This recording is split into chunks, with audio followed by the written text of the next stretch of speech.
Iya Bang Juma, mungkin udah pada bosan juga ya. Banyak kali nanyanya si Grace ini tapi nggak gini Mbak Grace, apa sih yang menjadi ganjalan Anda sehingga berat untuk memeluk Islam? Bukan berat Bang, sebenarnya tidak berat. Masih mau belajar. Masih mau belajar. Oh iya. Banyak pertimbangannya itu banyak. Ada keluarga, apa tanggapan keluarga terhadap diri saya gitu kan. Banyak Bang, nggak gampang. Cuman kan sebelum untuk benar-benar menerapkan atau memberitakan ke mereka itu, Grace udah ada bekal. Jadi itu tidak segampang itu semua Bang. Gitu ceritanya. Bukannya tidak gampang. Cuman kan nanti untuk menjelaskan pertanyaan-pertanyaan mereka itu, jadi saya sudah ada bekal, udah ada persiapan gitu. Kenapa kan pasti pada bertanya kenapa gitu kan. Jadi kan adalah bekalku untuk menjelaskan ke mereka, ini loh yang benarnya, ini loh ini gitu kan. Jadi kan perlu dulu Grace tuh belajar gitu ceritanya. Ya betul belajar penting. Iya itu makanya tadi Bang Juma masih banyak nanya. Ya mungkin cukuplah dulu sampai di sini kan. Nanti kalau ada Grace tanyakan lagi kapan Grace balik, mungkin Grace juga bakal mengumpulkan beberapa pertanyaan lagi gitu. Iya. Iya baik. Tapi untuk hari ini makasih buat pencerahannya Bang Juma. Sedikit Grace juga bisa mengikuti, bisa ngerti gitu kan. Iya, betul. Ya kalau ada yang lain mau bertanya, dipersilakan. Tapi untuk Mbak Grace coba bertanya tentang Islam ke Gurunda coba. Satu aja pertanyaan. Sebenarnya mau bertanya dan sudah mendapat jawabannya. Cuman kan takutnya mungkin itu cuman pertanyaan sepele ya. Gak apa-apa, ditanya aja itu daripada jadi ganjalan. Sebenarnya ada satu Bang Juma. Ya silakan. Iya. Allah itu kenapa ya nggak berwujud ya? Allah itu wujud itu berasal dari bahasa Arab. Jadi wujud bahasa Arab artinya ada. Kemudian adanya Allah itu bisa dipahami oleh orang yang berakal. Sekarang begini, batok kepala Anda, saudariku Grace, bagian belakang antara kuping belakang dan kuping kiri dan kanan, apakah ada? Batok kepala Anda bagian belakang itu apakah ada? Coba Anda, dari mana Anda bisa tahu kalau itu ada? Dengan menyentuhnya. Nah, artinya mata ini bukan satu-satunya panca indera yang kita gunakan untuk mengetahui sesuatu itu ada atau tidak ada, betul? Betul. Al-Quran mengatakan sanurihim ayatina fil afaq wa fi anfusihim. Aku akan memperlihatkan kepada mereka manusia tanda-tanda kebesaranku, tanda-tanda keberadaanku di segenap penjuru dan pada diri mereka sendiri. Jadi ketika kemudian Allah tidak memperlihatkan wujudnya, bukan berarti Allah itu tak ada. Ada banyak hal dalam kehidupan kita sehari-hari yang tak bisa kita lihat, tapi bisa kita rasakan kehadirannya. Contoh, rasa manis. Ada yang bisa melihat rasa manis itu? Tidak ada. Bisa enggak rasa manis itu kita rasa? Bisa. Dilihat boleh enggak? Enggak bisa. Pahit, rasa sakit, ada enggak yang bisa melihat rasa sakit? Tak ada. Tapi merasakannya ada enggak? Ada. Tiap hari kita rasakan sakit, sakit gigi, sakit hati, sakit dompet, banyak. Nah, sekarang ternyata rasa itu bisa menjadi alat deteksi sesuatu itu ada. Sekarang kita rasa-rasa nih. Contoh, ketika Al-Quran mengatakan, aku memberikan simbol, memberikan tanda-tanda kehadiranku pada diri manusia. Contoh, kira-kira yang menghentikan laju pertumbuhan gigi saudara Grace sehingga dia tidak laju bertumbuh seperti rambutnya, itu siapa? Mbak Grace sendiri kah yang menahan giginya supaya tidak tumbuh seperti rambut, memanjang dia? Atau siapa yang menahannya? Ibu kah atau kakeknya? Atau pernah menerima mantra-mantra supaya giginya nggak bertumbuh seperti rambut? Gimana, saudariku Grace? Coba Anda rasa-rasa yang menahan gigi Anda tidak bertumbuh seperti rambut panjangnya itu siapa? Atau coba Anda rasa-rasa kenapa Anda sebagai manusia dewasa tidak berkumis layaknya Bang Suma? Kira-kira yang menahan laju pertumbuhan kumisnya sehingga tidak bertumbuh itu siapa? Anda? Bukan. Lalu siapa? Ya pastinya dari Allah juga ya kan. Sanurihim ayatina fil afaq wa fi anfusihim. Bagi orang yang berakal tidak butuh melihatku, dia hanya butuh akalnya untuk merasakan bahwa aku ada. Bahkan Al-Quran mengatakan dalam surah Qaf ayat 16, apa kata Allah?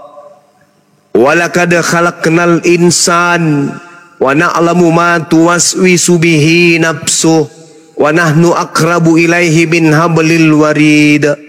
Dan sungguh aku telah menciptakan manusia dan mengetahui apa yang dibisikkan oleh hatinya, dan aku lebih dekat kepada manusia itu daripada manusia itu terhadap urat lehernya sendiri. Allah mengatakan aku lebih dekat kepada manusia daripada manusia itu kepada urat lehernya. Mari kita buktikan. Kalau kita bertanya nih kepada saudara Grace, apakah saudara Grace itu tahu roh yang Anda adalah Anda? Roh yang adalah Anda. Yang Anda temanin duduk, baring, berdiri, berjalan, tertawa, sedih, merasa puas, merasa kecewa. Itu ada unsur roh. Di mana roh itu adalah setitik dari cahaya ilahi yang Allah, yang Tuhan pencipta langit dan bumi titipkan pada manusia yang berakal ini. Pertanyaan saya, adakah saudari tahu makhluk roh yang ada pada diri saudara? Anda tiap hari bersihkan gigi, rapikan wajah, mempercantik kulit, jari-jarinya dikasih parfum segala macam. Tapi apakah Anda sadar tentang apa yang Anda lakukan itu adalah efek dari reaksi makhluk imaterial yang disebut roh yang ada pada diri saudara? Apakah Anda tahu roh itu seperti apa? Enggak. Nah, kok enggak? Padahal sudah berpuluh tahun hidup dengan rohnya sendiri, yang dipakai berbicara, yang dipakai berpikir, yang dipakai merasakan lapar, haus, tapi kok enggak tahu.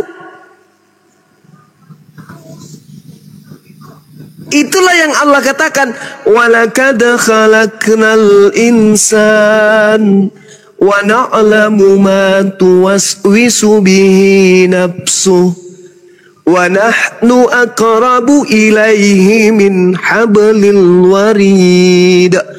Kita nih, kita dengan kita dengan kita itu nggak ada batasan.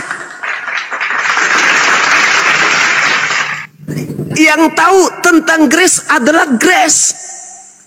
Yang paham tentang Grace adalah Grace. Yang tahu kesedihan Grace adalah Grace itu sendiri. Tetapi coba tanya Grace, tak bisikin, kamu kenal dirimu? Kenal dong. ada berapa urat saraf yang ada di sebelah kiri yang berhubungan dengan ginjal dengan tulang rusuk yang kemudian melingkar sampai tulang belikat tembus ke bagian pundak sebelah kanan. Ada berapa? Nggak tahu Bang Suma. Subhanallah. Masya Allah. Masya Allah. Inilah yang Tuhanku sampaikan. Gak perlu kau mencariku, gak perlu. Apa tujuanmu mencariku? Tugasmu hanya beribadah. Sebab aku mendengarkan setiap bisikan hatimu. Ketika engkau meminta kepada manusia yang engkau anggap Tuhan, wahai Tuhanku yang adalah anak Maria, berikan kepadaku kesehatan. Tuhan yang kau seru itu tidak mendengarnya. Aku yang mendengarmu. Annallaha sami. Aku Allah itu maha mendengarkan. Aku mendengarkan bisikan kalbumu. Apa yang terlontar dalam hatimu, dalam pikiranmu, aku dengarkan. Jadi aku tak perlu datang karena aku maha tahu. Aku tidak perlu datang karena aku maha melihat. Aku tidak perlu turun ke bumi karena aku maha mendengarkan. Untuk apa aku turun menjadi makhluk? Sementara semua kebutuhanmu aku penuhi. Semua keinginanmu aku berikan. Apa yang menjadi kemaslahatan hidupmu aku penuhi semuanya. Tugasmu hanya beribadah. Wa ma khalaqtul jinna wal insa illa liya'budu. Aku tidak menciptakanmu selain untuk beribadah kepada aku. Bukan untuk mempelototi aku, bukan untuk melihat aku, enggak. Kamu pandang alam semesta ini, bahkan kau bercermin melihat dirimu, kau pikirkan dirimu sendiri. Engkau sebenarnya telah menemukan aku. Walaqad khalaqnal insan wa na'lamu ma tuwaswisu bihi nafsuh. Aku menciptakanmu dan mengetahui apa yang ada dalam hatimu. Jadi aku tidak perlu datang. Selayaknya Tuhan-Tuhan selain daripada aku yang engkau sembah. Dia harus datang. Bahkan untuk mengetahui musim buah arak saja dia nggak tahu.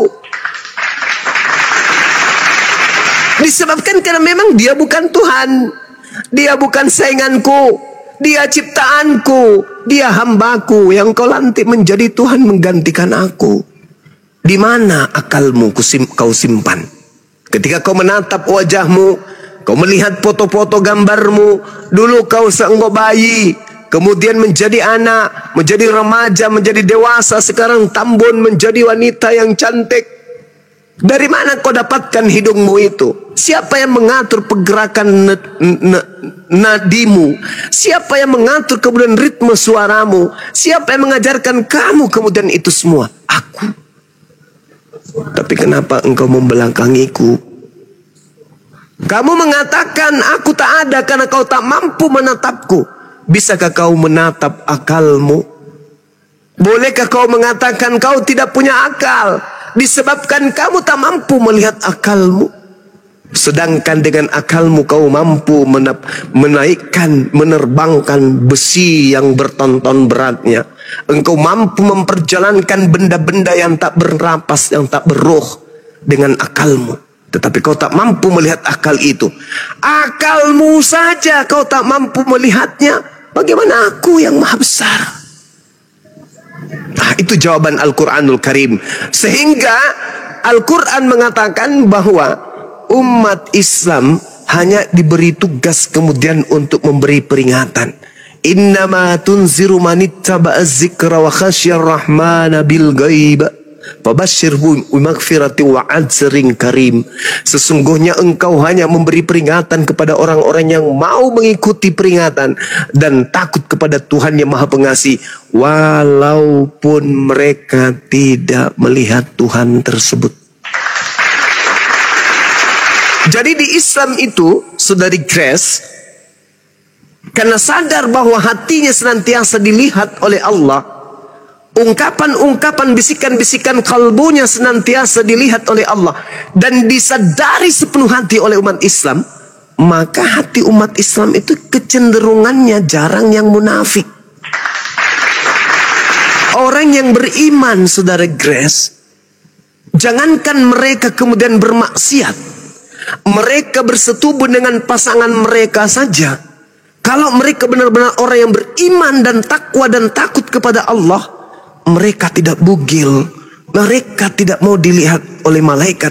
Mereka tidak mau dilihat langsung. Meskipun Allah Maha melihat, mereka kemudian melakukan kewajiban suami istri masih di bawah selimut. Itu orang yang sangat berhati-hati. Orang yang beriman dengan makrifat yang sempurna, ketika mereka mandi, mereka nggak pernah telanjang. Kenapa? Mereka malu. Karena mereka tahu Allah Subhanahu mereka Maha melihat. Maka mereka mandi masih menggunakan kain. Sementara orang yang tidak beriman, jangankan dalam keadaan seorang diri, justru mereka berkongko-kongko dengan orang-orang lain yang ada di sekelilingnya, yang dibawa kuasanya untuk bermaksiat, melancarkan aksi maksiat berjamaah, korupsi berjamaah, mencuri berjamaah, dikarenakan tak ada malu, karena mereka tak menyadari bahwa Tuhan itu Maha melihat. Orang yang menyadari bahwa bisikan-bisikan hati ini dibaca dan diketahui oleh Allah Tuhannya, mereka tidak akan punya niat busuk. Mereka tidak punya rencana-rencana jahat kepada saudara-saudaranya. Dan orang yang cenderung menyadari bahwa makrifat itu adalah sesuatu yang harus dipenuhi dalam konsep ibadah, dalam konsep penghambaan kepada Tuhan, mereka akan senantiasa menjadi hamba yang pemaaf. Kenapa orang itu jadi pemaaf? Karena hatinya selalu dia jaga. Dia tidak ingin ada irama dendam dalam hatinya. Dia tidak ingin ada gelombang kata-kata dalam kalbunya yang kemudian bisa menyakiti dirinya dan orang lain. Itu orang yang baik, itu orang yang suci. Orang yang menyadari bahwa Allah senantiasa melihat hatinya ketika berbicara. Bisikan hatinya senantiasa didengarkan oleh Allah. Maka yang ada dalam hatinya hanya perkataan-perkataan yang baik. Jadi kasih yang sempurna adalah kasih yang bersumber dari hati. Hati yang sempurna adalah hati yang menyadari dengan akalnya bahwa apapun bisikan hatiku dibaca dan didengarkan oleh Tuhanku. Anallaha sami'.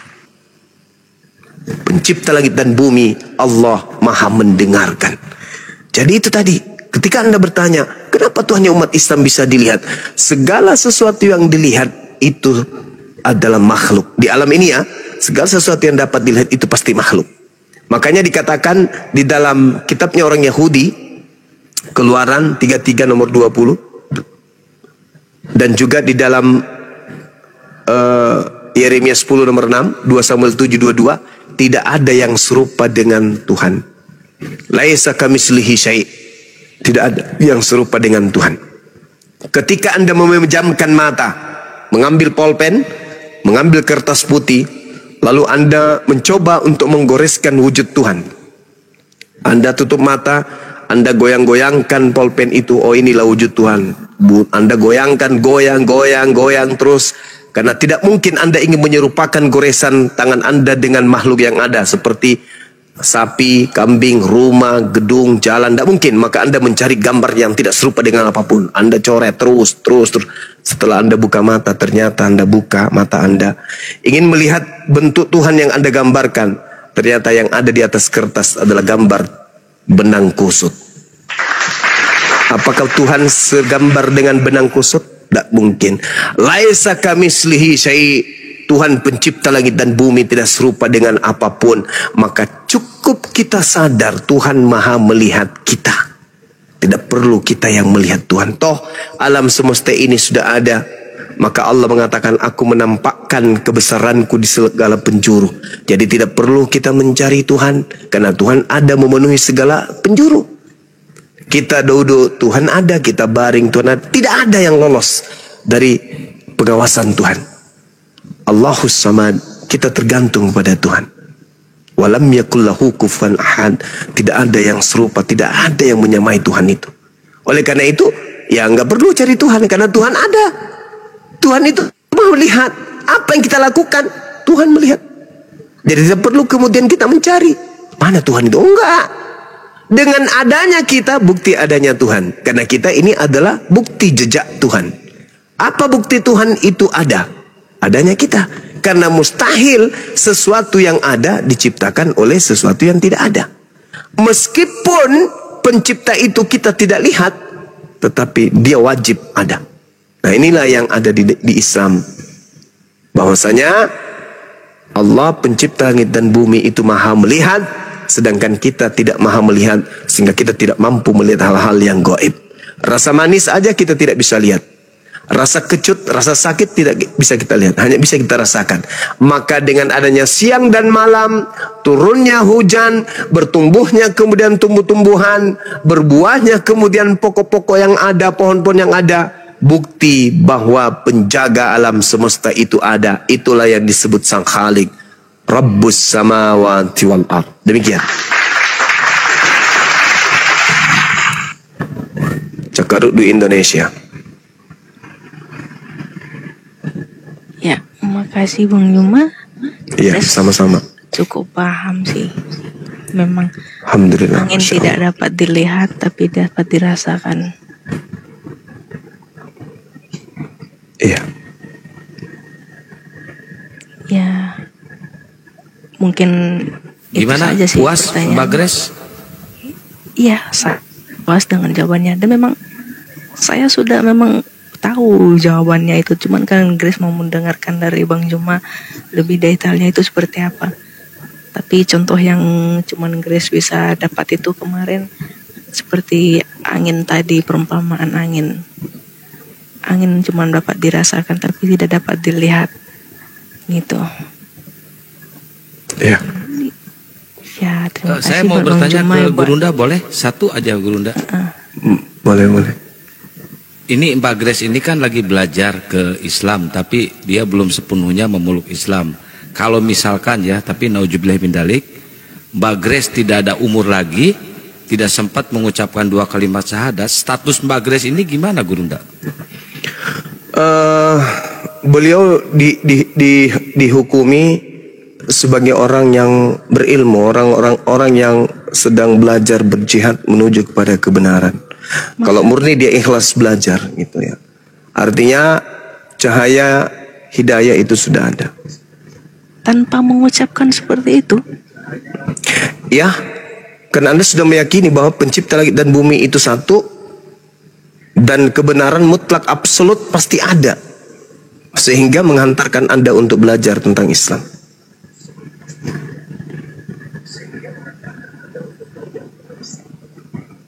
Seperti itu. Banyak ya. Seperti yang tadi Grace dengar lagi. Itu yang baru mualaf itu kayak bayi baru lahir tanpa dosa gitu kan. Ini baru dengar lagi kan, kalau belajar lagi posisinya belajar kayak gini dan udah percaya gitu ya kan, tanpa menyebutkan itu udah bisa sebaik itu Tuhannya. Iya, karena sudah ada prasangka positif terhadap pencipta langit dan bumi, menggugurkan item-item kefasikan, kemusyrikan. Ada orang yang paham itu salah, tapi tak mau belajar. Ada. Ibarat hadiah. Iya. Banyak gift-nya dari Tuhannya. Ya itu dia makanya. Dan adalah hak prerogatif setiap hamba Allah, setiap manusia untuk mendapatkan hidayah. Karena di alam ruh memang kita sudah mengakui bahwa Tuhan itu adalah satu-satunya pencipta. Kita sudah mengakui. Apakah engkau bersaksi bahwa aku ini adalah Tuhanmu? Ya, aku bersaksi bahwa engkau adalah Tuhanku. Kami bersaksi engkau adalah pencipta kami. Itu di alam roh. Jadi kenapa kemudian kita lupa tentang janji kita kepada Allah? Karena kita dibungkus oleh biologis. Kalau jasad sudah terlepas dari roh, maka semua rahasia-rahasia alam roh akan kita ketahui. Karena kita sudah kembali kepada alam roh. Qalu bala syahidna. Kita bersaksi bahwa tiada Tuhan selain Allah, itu di alam roh. Ketika kita masuk ke alam bumi ini, kita dibungkus oleh jasad. Jasad membutuhkan kemudian hal-hal yang bersifat biologis, yang kemudian syarat dengan nafsu. Kira-kira lapar enggak orang yang mati itu? Enggak. Lapar enggak roh? Enggak. Kenapa? Karena tak ada keterikatan antara jasad dan roh. Nah, ini yang saya ingin katakan, bahwasanya setiap insan, anak Adam, di hadapan Tuhan pada masa eksistensi sebagai makhluk biologis, itu sudah bersaksi tiada Tuhan selain Allah. Lalu dicipta dia, masuk ke alam bumi ini, diuji. Benarkah ucapannya ketika di alam ruh dia ingat atau tidak? Nah, sama seperti orang ujian. Ketika kita belum masuk ke kelas ujian, segala macam materi jawaban, soal jawaban itu kita tahu. 1 tambah 1 tambah 1 kali 2 tambah 3 tambah 5. Kita tahu apa yang dimaksud dengan ekosistem, apa yang dimaksud dengan fotosintetis, apa yang dan seterusnya. Kita tahu itu sebelum masuk ujian. Oh, hafal kita.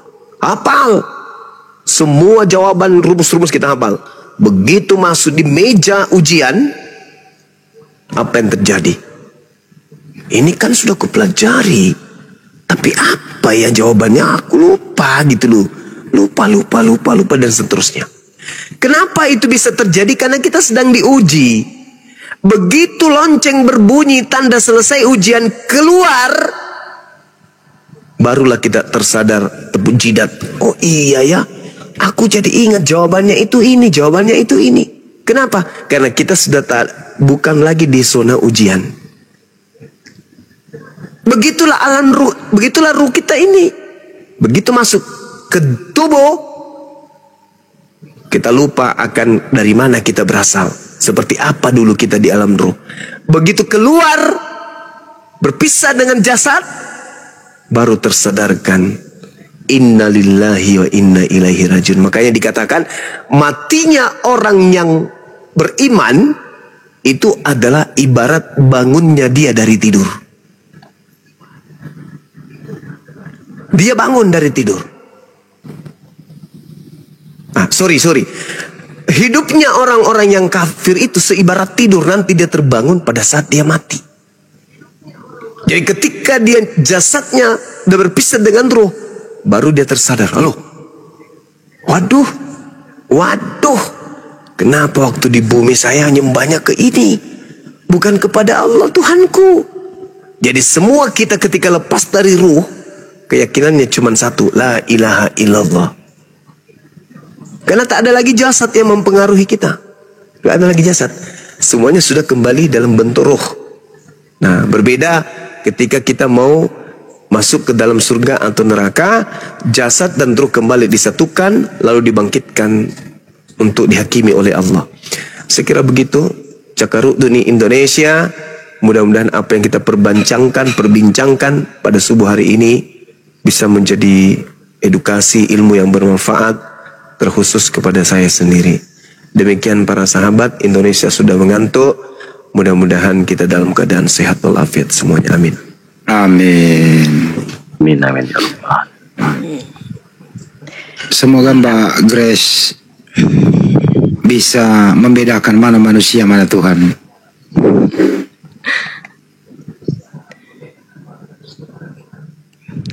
Mantap penjelasan hari ini, lumayan mantap Bang Juma. Terima kasih Bang Juma.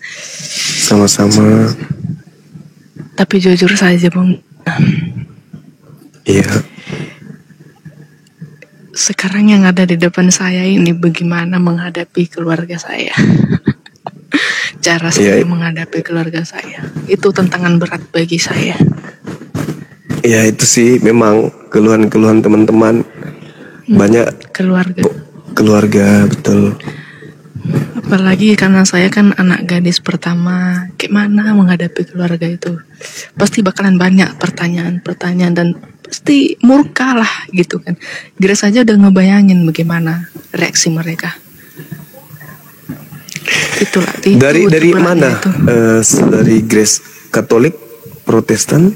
Kristen Protestan. Protestan. Ya. Jadi kalau seibarat agama itu adalah kendaraan, dan di atas kendaraan itu kita bersama dengan keluarga kita, dan kita tahu bahwa kendaraan ini kita berpikir melaju menuju kepada keselamatan. Tapi ternyata di antara kita yang ada di atas kendaraan ini sadar bahwa sebenarnya ini bukan kepada keselamatan ujungnya, tetapi jatuh ke jurang yang dalam. Maka orang yang sehat akalnya akan senantiasa begitu tahu bahwa itu jatuhnya ke jurang, loncat dari kendaraan itu untuk meminta pertolongan, kemudian mengambil kendaraan yang lain atau menyetir kendaraan itu agar kendaraan itu stop atau berbalik arah atau membelokkan arah perjalanan supaya keluarga atau penumpang yang lain yang tidak masuk ke dalam jurang, apapun risikonya. Termasuk loncat dari mobil yang sedang melaju kencang demi untuk menyelamatkan orang-orang yang kita cintai, itu pun rela kita lakukan. Rela kita lakukan. Nah, tapi kalau kita tidak berani mengambil resiko, artinya kita rela sama-sama jatuh atau tabrak pada jurang yang dalam. Seibarat kita ada di dalam kegelapan bersama dengan keluarga, tapi kita tahu caranya kemudian supaya keluarga kita ini mendapatkan setitik cahaya, yaitu berlari ke tempat yang lain, mengambil sumber cahaya, mendapatkan cahaya, lalu kembali ke keluarga menjadi penerang. Bisa jadi cahaya itu ditolak, tetapi inilah perjuangan kasih sayang. Daripada kita hidup dalam kegelapan bersama-sama, padahal kita tahu caranya mengambil cahaya, kita biarkan diri kita dalam kegelapan. Resiko pasti ada. Segala sesuatu yang kita perjuangkan, segala sesuatu, apalagi ini berbicara mengenai akidah, pasti ada. Cuman permasalahannya adalah detik, menit, jam, hari, minggu, bulan, tahun mengantarkan kita kepada ujung kehidupan. Itu udah pasti tuh. Kalau calon gubernur belum tentu jadi gubernur, calon presiden belum tentu, tapi yang dikatakan calon mayat, Islam kah dia, Kristen kah dia, pasti akan menjadi mayat. Apa yang akan kita bawa kembali ke hadapan Allah? Ketakutan terhadap duniawi kah, atau ketakutan terhadap dahsyatnya kemudian pembalasan kepada orang-orang yang ingkar kepada penciptanya? Saya banyak menghadapi orang-orang yang ingin mu'alaf, yang kemudian menghadapi masalah seperti ini, takut akan keluarganya. Tapi alhamdulillah ada juga yang berani ngambil resiko, dibenci, dimusuhi, bla bla dan seterusnya. Tapi setelah dimusuhi, dibenci, justru keluarganya itu diam-diam belajar dan diam-diam jatuh cinta, lalu terang-terangan memanggil anaknya, sembunyi-sembunyi berbicara, apa sih yang membuat engkau itu masuk Islam, memilih Islam? Padahal sebenarnya dia itu ingin meyakinkan dirinya. Dia bertanya seakan-akan marah, tapi dia ingin meyakinkan dirinya. Apakah ini akhirnya apa? Aku mengalah anakku, aku ikut samamu. Contoh, kita kenal Olan, bagaimana Olan mati-matian kemudian berjuang supaya adiknya ini kembali ke Islam. Habiskan uang ratusan juta, menyewa pastor pendeta untuk menghadapi Bang Suma. Apa endingnya? Alhamdulillah, beliau justru jatuh cinta ke Islam dan akhirnya syahadat. Artinya adiknya Yoga berhasil loncat dari kendaraan itu, lalu memanggil bantuan. Setelah bantuan datang, tertolonglah kakaknya ini. Bisa jadi orang tuanya ikut, bisa jadi saudara-saudara yang lain ikut. Minimal dia sudah menjadi cahaya dalam rumah tangganya. Saya kira begitu, karena Indonesia sudah mengantuk. Mudah-mudahan apa yang kita sampaikan ini bisa bermanfaat. Silakan Saudara Grace, renungkan lagi, istirahat, karena memang tidak mudah mengambil risiko itu. Tapi paling tidak Anda sudah meneguhkan hati, kebenaran itu pasti ada dan kebenaran itu pasti menang. Itu aja. Silakan. Ya, Bang Zuma. Itulah, cuman itu aja satu-satunya menghadapi keluarga itu. Termasuk Dinda Nora juga, kalau nggak salah beliau tadinya orang tuanya melawan, tapi kalau nggak salah orang tuanya justru mulai mualaf. Iya. Tapi berat mungkin ya di Grace. Iya, berat. Iya, betul. Ditambah kan bapak itu kayak gimana ya, dia pemimpinnya di tokohnya bagian gereja gitu kan, jadi aduh berat dari itu masih mending Mbak, kalau jemaat biasa gitu. Itu masih mending Mbak, kalau pendeta yang mualaf gimana? Kalau pendeta yang mualaf? Betul, lebih tanda tanya besar jemaat. Iya. Ya udah, cukup sampai di sini lah Bang Zuma. Enggak dulu Mbak Grace. Mbak Grace, intinya adalah tidak ada paksaan dalam memeluk Islam. Ya. Islam itu hanya disampaikan. Orang yang berakal ya menerima. Orang yang tidak mau menerima berarti bukan berarti tidak berakal, tapi sombong kadang-kadang begitu. Terus ya Mbak tadi mengatakan risikonya berat. Ya memang banyak, tapi tadinya benci menjadi cinta, banyak kok yang kayak begitu. Allah Subhanahu wa taala Maha membolak-balik hati seseorang. Jadi segera, hidup ini cuma sekali. Semoga Mbak Grace mendapat hidayah. Itu doa kami.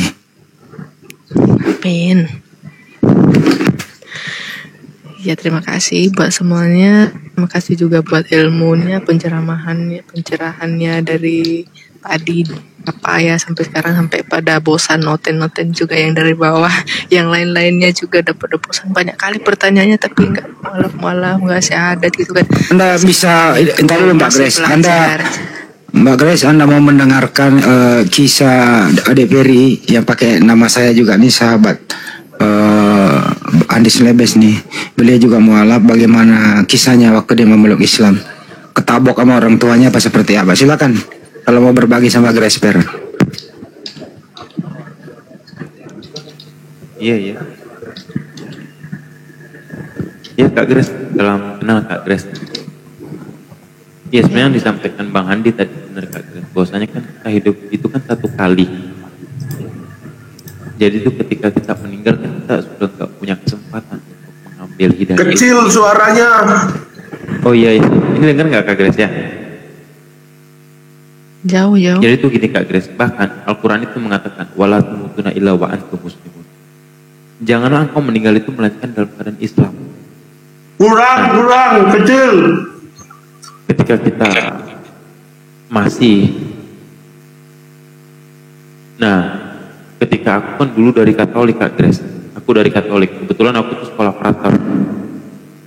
frater di NTT, Seminari Hokeng. Cuman ketika aku memeluk Islam, itu aku tuh diusir sama keluarga Kak Grace, diusir, aku lari ke Jakarta dan lebih memilih hidup itu untuk sendiri. Memang ujian itu berat Kak Grace. Ujian memang itu berat, tetapi ujian itu bukan berarti Allah itu benci sama kita. Tapi Allah itu sayang. Bahkan di dalam Al-Quran, surah Al-Baqarah kata Allah, la yukallifullahu nafsan illa usaha laha maktasabat wa laiha maktasabat. Allah itu memberikan ujian itu karena Allah ingin lihat sampai di mana kecintaan kita kepada Allah gitu. Bahkan saya sendiri diusir Kak Grace, diusir, sehingga saya tuh waktu itu pertama kali saya datang ke Jakarta, itu saya memilih gelas gitu, saya pilihin gelas-gelas di jalanan, botol-botol di jalanan. Untuk apa? Untuk saya itu keberlangsungan kehidupan saya. Dari situ, pada intinya tuh kita jangan putus asa gitu loh untuk menjalani kehidupan ini. Karena apa? Karena kata Allah mengatakan, ala inna nasrullah qarib.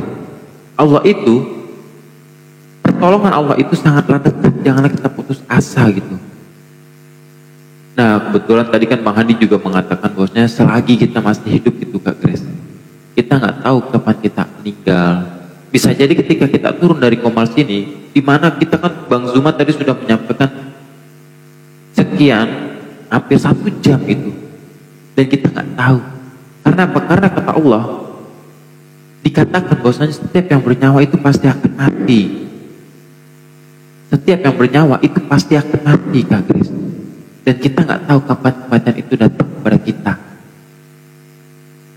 Nah, mumpung kita masih hidup itu Kak Grace, mumpung kita masih Allah kasih kita nafas. Jadi pesan saya adalah intinya jangan pernah kita takut Kak Grace ketika kita memutuskan dan kita sudah mendapatkan hidayah itu sendiri. Karena apa? Karena ketika kita meninggal, kata Allah dalam surah Al-Hijr ayat kedua, Rabbama ya wadul ladzina kafaru law kanu muslimin. Ketika kita meninggal, nanti kita akan menyesal. Makanya kata Allah, orang-orang yang menyesal ketika dia meninggal tapi dia belum memilih daripada Islam itu sendiri. Itu Kak Gis, mungkin itu saja yang dapat aku sampaikan.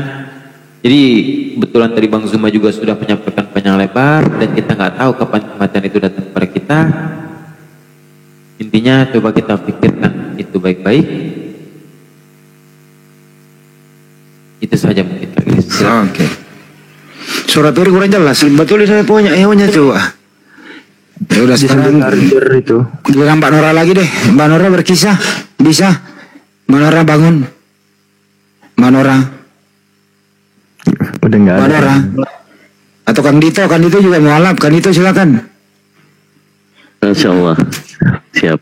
Assalamualaikum Gurunda. Semuanya saudara-saudara muslim. Waalaikumsalam. Ya, selamat malam Mbak Grace tadi menyimak. Ini sudah mengimani kebenaran Allah Azza wa Jalla. Namun masih ada ketakutan menghadapi nanti kalau masuk Islam ini kenapa gitu ya. Kalau saya saat ini posisi orang tua ya, mama masih Katolik, adik juga masih Katolik. 25 tahun saya sebagai muslim dan dekat dengan paman yang waktu itu mengajari saya tentang Islam. Dan alhamdulillah keilmuan saya berdasar dari perbandingan agama, memperdalam ilmu-ilmu Islam dan tidak meninggalkan kristologi terkait perbandingan agama tadi yang disampaikan oleh Gurunda Bang Zuma, Masya Allah. Saya dari awal tadi kajian ma'rifat itu ya, bagaimana Allah itu sedekat daripada urat nadi kita gitu kan. Dalam hati saya itu hanya istighfar, astagfirullahaladzim. Namun poinnya adalah bagaimana ingat iblis itu tidak akan berhentinya menggoda kita manusia. Itu poinnya. Saat ini mungkin karena banyak cahaya kebenaran Islam, Saudari Grace faham. Ini semuanya daging semua, ilmunya ilmu rohani semua. Bukan dari akal-akalan, tetapi ini dari dalil. Bahwa Al-Quranul Karim dari Allah yang maha mengetahui. Segala kisah tadi itu, Masya Allah. Dari mana kita orang Islam, bahkan Nabi Muhammad itu tahu di zaman sebelumnya. Ini kebenaran Al-Quran. Nah, kalau poinnya di dalam Al-Quran itu hanya menjelaskan dari awal sampai akhir adalah tidak ada Tuhan selain Allah. Para nabi sebelum Nabi Muhammad mengajarkan tauhid juga. La ilaha illallah. Tidak ada Tuhan selain Allah. Maka hak itu kebenaran. Kalau batil, ya pasti yang memprakarsai adalah setan atau iblis. Kapan setan atau iblis itu menggoda manusia? Pada saat manusia itu lalai. Contoh, kelalaian manusia. Nguap sudah berapa kali? Nguap yang udah kerasa ngantuk nguap. Itu setan bisa masuk. Jadi kalau sudah kebenaran sudah ada tentang takut selain Allah, itu juga masih syirik. Apalagi kalau takut sama orang tua yang sudah jelas orang tua itu tersesat, ya. Itu itu nanti di akhirat nanti ada satu kisah Rasulullah Shallallahu Alaihi Wasallam ya, dalam satu kisah dengan saudara Bani Israel. Hanya karena lisannya dia mengantarkan dia ke neraka. Ini sahih. Contoh, ada kisah yang saya mau bahas. Ada orang yang sangat kaya raya, beriman, Islam, hanya karena lisannya mengatakan takut selain Allah, itu dia diletakkan di neraka.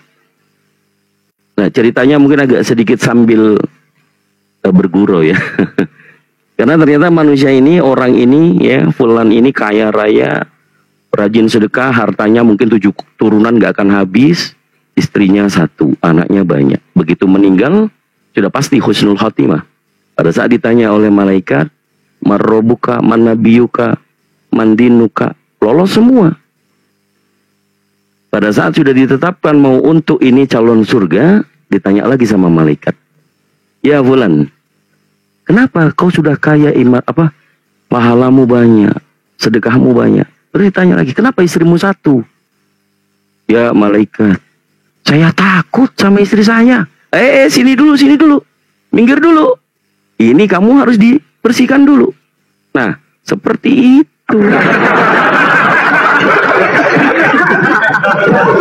Jadi, saudara Grace, kalau kita masih takut kepada makhluk, ya, maka keimanan kita kepada la ilaha illallah itu masih dipertimbangkan. Itu saja dari saya, Bang Handi. Allahu Akbar, Masya Allah. Allahu Akbar.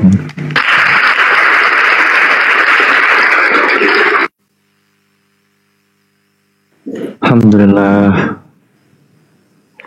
Itu ya teman-teman ya, beberapa kisah yang diberikan oleh teman-teman kita yang convert, yang tadinya seorang Kristen dan sekarang telah kembali kepada fitrahnya, yaitu menjadi seorang Muslim. Dan Kak Grace masih monitor, Kak? Halo Kak Grace?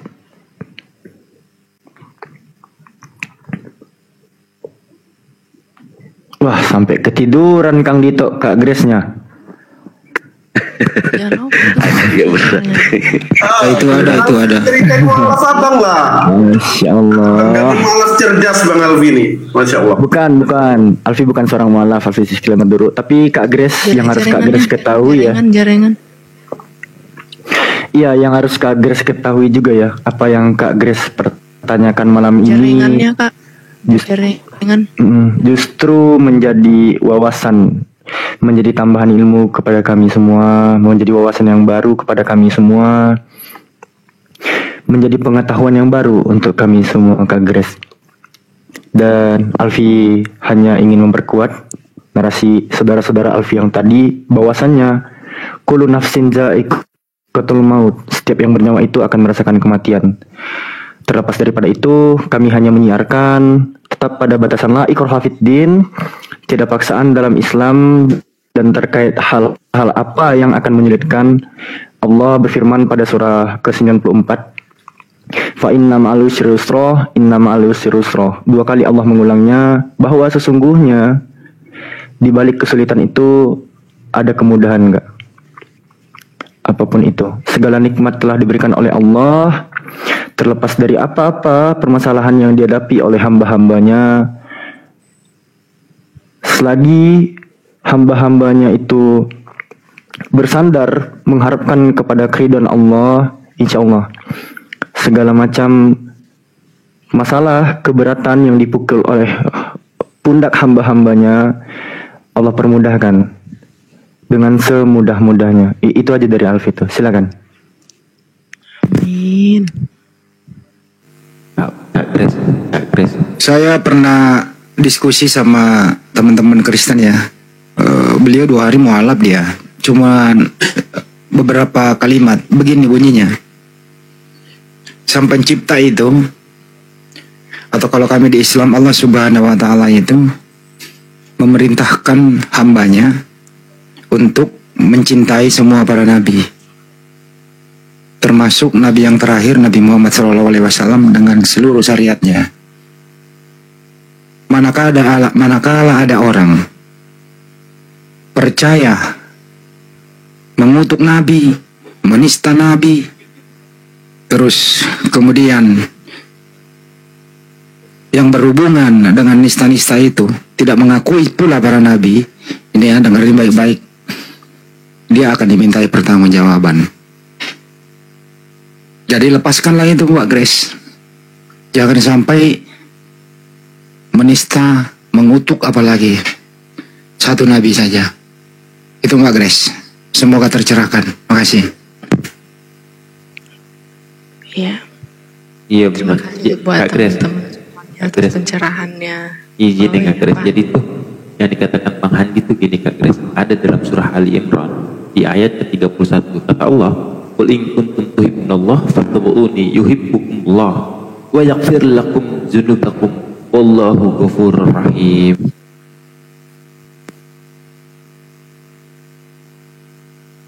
Kalau dalam ilmu itu ya Mbak Grace ya, mudah-mudahan Mbak Grace malam ini membuka akal, jangan sampai percaya bahwa ada manusia yang diutus ke muka bumi, kemudian mati disalib menebus dosa. Ini dimintai pertanggungjawaban nanti. Itu Mbak Grace. Siap Bang Andi. Ya, satu lagi kalau nguap ya, ngantuk ditutup ya, mulutnya ditutup supaya setan tidak masuk lagi. Bahaya itu. ada.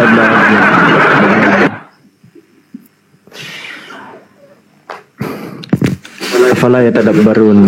Mbak Grace masih percaya nggak sih ada penembusan dosa dengan cara yang iman Mbak, yang Anda percaya sekarang, masih percaya nggak Mbak Grace? Percaya nggak percaya masih. Apa? Gua nggak dengar. Apa Pi? Masih. Saya nggak percaya katanya. 100% percaya, 100% tidak. Gini gitu. loh, lebih bagusan mana? Langsung meminta ampun kepada Sang Pencipta, atau melalui tumbal, pakai tumbal, atau melalui media? Langsung sama penciptanya lah. Langsung Pi. Mantap. Bang Juma tadi udah menerangkan banyak. Kalau ada seorang tadinya bukan Islam, terus memeluk Islam, mengucapkan 2 kalimat syahadat, itu kembali lahir seperti bayi. Dan semua amal-amal kebaikannya itu terbawa. Begitu tadi kesimpulan dari Bang Juma. Tapi kesimpulannya juga kami di sini tidak ada memaksa orang memeluk Islam ya. Kami hanya menyampaikan. Itu sih dari saya. Oh, tapi berarti kalau selama amal baik kita ini masih belum syahadat itu emang terbawa. Kalau belum syahadat. Amal yang dari selama Kristen itu emang ke bawah enggak? Allah balas di dunia Kak.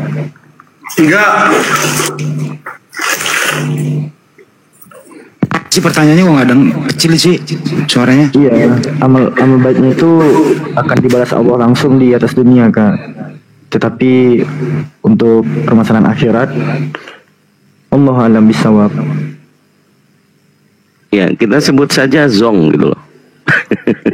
Ya, kita Zong, sia-sia. Oh, Jadi kita berani bilang sia-sia, kenapa? Karena kalau memang cuma nyebut simbolnya inilah ya. iya, menjadi non muslim itu disebut juga dengan kafir. Iya. Ya, tanda-tandanya ya seperti itu. Poinnya, kalau sudah mendapatkan hidayah itu bukan dari kami semua, bukan dari Bang Zuma, bukan dari saya atau yang lain, tapi dengan qadarullah, takdir Allah. Yang saat ini tuh kita berbicara tentang takdir, gimana Bang Kak Grace itu masuk ke sini, kemudian mencari ilmu. Tetapi karena energi atau Allah memilih nih, ya ternyata kan akhirnya Grace mengakui juga bahwa ya ini Allah yang benar, bukan yang manusia tadi kan gitu ya. Itu aja. Baik, sebelum Grace pamit, Bang Juma masih ada nggak? Masih mau tanya satu lagi? Paman, masih ada Paman? Tidur kali. Tanya aja Mbak, tanya aja. Enggak, Grace mau nanya sama Bang Juma. Tanyaan apa? Biar nanti insya Allah kita sampaikan ke Gurunda. Skip aja Bang. Oh skip, Nanti, baik. Iya. Baik. Ngomongnya sama Bang Juma aja. Masya Allah. Ya. Ya. Belum pamit, Izin, Bang. Mbak Grace masih percaya nggak sih kalau Yesus itu Tuhan? Kalau mau statusnya masih seperti ini, gimana ya bilangnya ya? Ya masih tetap seperti yang Grace kemarin bilangnya itu. Kemarin tadi 50-50 masih gitu. Tapi untuk percaya sepenuhnya enggak. Kan Itu namanya iman. Itu namanya iman udah terguncang, Pak. Ya. Ya tadi karena kata Bang Juma itu yang ngeyakinin Grace itu ya, dia cuma utusan. Islam pun memuliakan Isa gitu. Jadi dia cuma seorang utusan. Kalau seperti itu Grace percaya. Iya, betul. Kalau saya masuk ini Bang Handi ya, pemahaman keilmuan tentang Yesus itu kapan masuk di Indonesia? Kemudian yang digantikan nama Yesus itu nama siapa? Jadi mau tidak mau memang faktanya adalah nama Isa al-Masih, Isa alaihissalam. Itu poinnya. Dan kekristenan yang dulu mereka juga meyakini Nabi Isa alaihissalam itu yang dituhankan. Dari situ kami Islam, ya Nabi kami kok dituhankan, kan begitu ya.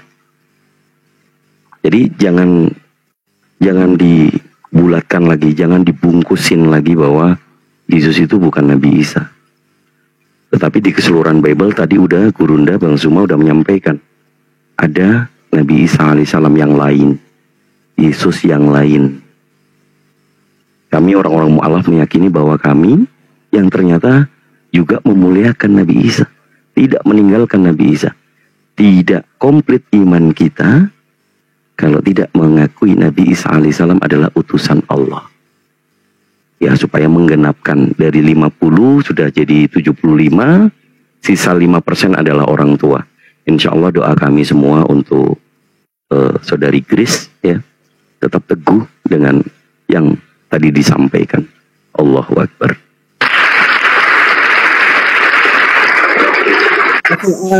Kang Dito izin turun ya. Assalamualaikum warahmatullahi wabarakatuh. Waalaikumsalam warahmatullahi wabarakatuh. Waalaikumsalam warahmatullahi wabarakatuh. Mungkin gini yang disampaikan teman-teman, semoga Kak Grace dapat mendapat hikmahnya, apalagi tadi yang disampaikan oleh Gurunda kami, Bang Zuma, begitu dahsyatnya. Jadi gini Kak Grace, umat Islam sama sekali tidak menafikan Yesus.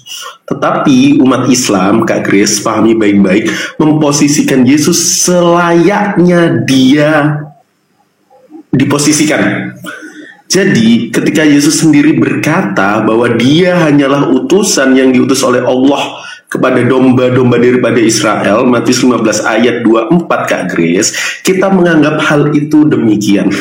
Gini Kak Grace, tidak lengkap iman seorang muslim kalau dia tidak mempercayai Yesus itu telah ada dan telah berbuat kebajikan kepada Bani Israel. Tidak lengkap. Bahkan di dalam Islam dia menspesialkan Yesus, yang mana pembuktiannya dia membuatkan satu surat yang mana surat itu adalah surat ibunya Yesus, surat Maryam. Bahkan Kak Grace, nama ibu Nabi Muhammad saja pun tidak pernah diberi kespesialan di dalam Al-Quran, yakni tidak pernah dikasih surat. Itu yang pertama. Yang kedua, silahkan Kak Grace cek, nggak ada di dalam keimanan Kristen, di dalam gospel, yang mana ada gospel khusus daripada Maryam. Sedangkan kita percaya Kak Grace, Yesus dapat menyembuhkan orang kusta dengan mujizat Tuhan. Yesus dapat menghidupkan orang mati seperti yang dia lakukan kepada Lazarus dengan kuasa Tuhan. Yesus dapat mengusir setan dengan kuasa Tuhan. Seluruh umat Islam di sini sepakat sekata bahwa itu benar-benar dilakukan oleh Yesus atau Nabi Isa alaihissalam. Dan itu Kak Grace dikonfirmasi oleh Petrus ketika dia khotbah di hari Pentakosta. Ada di dalam Kisah Rasul pasal 2 ayat 22 bahwa segala hal yang dilakukan Yesus, Allah menunjukkan kepada kita itu loh mukjizat Yesus yang dilakukan oleh Allah melalui perantara Dia. Jadi posisi Islam sama Kristen yang benar-benar Kristen ini harusnya berdiri sama. Karena Allah Kak Grace dalam surat Al-Imran bilang, "Qul ya ahlal kitabi ta'alau ila kalimatin sawa'im bainana wa bainakum alla na'budu illallah." Katakan kepada Kak Grace yang kami anggap bahwa dia adalah ahli kitab, bahwa aku dan Kak Grace tidak ada perselisihan antara kita berdua, bahwa kita tidak menyembah melainkan menyembah Allah saja. Jadi kami bisa menganggap ketika Kristen disebut sebagai pengikut Kristus, kita lebih Kristen daripada Kak Grace sendiri. Karena apa? Secara bahasa Kristen adalah pengikut Kristus. Coba ajaran Kristus mana, ajaran Al-Masih mana yang tidak kita ikuti?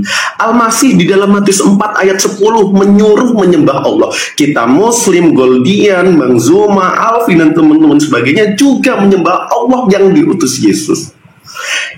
Yesus menyuruh bersunat seperti ketika Yesus dinarasikan dia disunat hari ke-7. Setiap Muslim, Kak Grace, ketika sudah waktunya dia disunat semua. Sedangkan Kristen rata-rata tidak pernah disunat. Jadi siapa yang lebih Kristen daripada Kristen itu sendiri? Lalu selanjutnya, Yesus bilang di dalam Matius 7 bahwa selama langit dan bumi ini lenyap, satu titik iota di hukum Taurat tidak akan hilang selama langit di bumi ini lenyap. Kata hukum Taurat, jangan makan babi, kamu akan dimusnahkan. Kita Muslim tidak makan babi, sedangkan Kristen mayoritas itu makan babi. Jadi yang jadi pertanyaan, siapa sih yang lebih Kristen daripada Kristen itu sendiri jika Kristen diartikan sebagai pengikut Kristus? Kira-kira gitu kan, guys? Boleh kita sapa dulu nih, ada tamu nih. Dugong. Halo Dugong, panggilan kedua. Lain kali nama dia, Dugong. Ngeri kali namanya Dugong. Dugong, panggilan ketiga. Oke, nggak ada suara. Saya turunkan ya Dugong ya. Kak Apriana.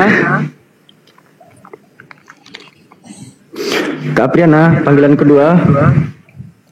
Kak Apriana, panggilan ketiga. Oh, kalau naik jangan jadi berhala, oke? Ya, silakan Kak Grace. Kita kasih dulu Kak Grace menanggapi ya.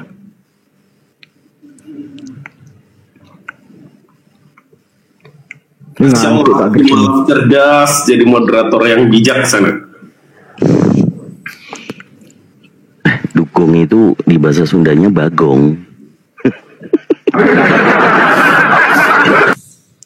Ini kan Bang Jibril akun private, nggak bisa moderator naikin, cuman host yang bisa. Ya gimana Kak Grace? Iya. Ada lagi? Nggak ada lagi Bang Alfi. Sudah banyak yang disampaikan. Alhamdulillahi ala kulli hal. Alhamdulillahi ala. Ya. Jadi gitu ya teman-teman ya. Dan untuk teman-teman Kristen di bawah yang kalian sekiranya memiliki pertanyaan yang sama seperti Kak Grace tadi, dan adanya Kak Grace telah mewakili kalian semua mengenai pertanyaan-pertanyaan yang selama ini terbesit di dalam hati kalian dan sekarang diwakili oleh Kak Grace, ya kalian harus mengucapkan terima kasih ke Kak Grace dan berterima kasih juga kepada narasumber muslim kita yang telah menjawabnya dengan tuntas dan dengan tempo yang sesingkat-singkatnya gitu ya teman-teman ya. Jangan kalian lupa tap-tap layar, follow narasumber yang ada di atas. Dan ini siapa sih? Mau sekali Bang Roni. Bang Tony, panggilan kedua. Bang Tony, panggilan ketiga. Nggak ada juga. Oke. Bawa aja Bang, berisi. Ya, Gitu ya. Bang Alfi, Bang Andi, Kang Dito, Bang Goldian, Bang Zuma, izin pamit ya. Makasih buat hari ini atas pencerahannya, ilmu-ilmunya banyak masukan. Mau tidur Kak? Apa? Kemana Sahur Kak? dulu. Sahur dulu, jangan tidur dulu. Udah ngantuk, ada dari tadi. Oh iya, ya udah Kak Grace, selamat malam, selamat istirahat, selamat mencari kebenaran. Siap, terima kasih. Semoga Allah menjamah Kak Grace dalam hidupnya. Amin. Tadi Alfi kalau nggak salah dengar Kak Grace susah naik komal ya kalau ada Bang Zuma ya. Ntar insya Allah di mana komal-komal Alfi yang moderator, kalau Kak Grace yang request Alfi bantu naikin deh. Itu janji Alfi, pegang ya. Oke. Siap, aman. Siap. Thank you Kak Grace. Selamat istirahat. See you. Semoga kita sholat Id bareng ya. Baik.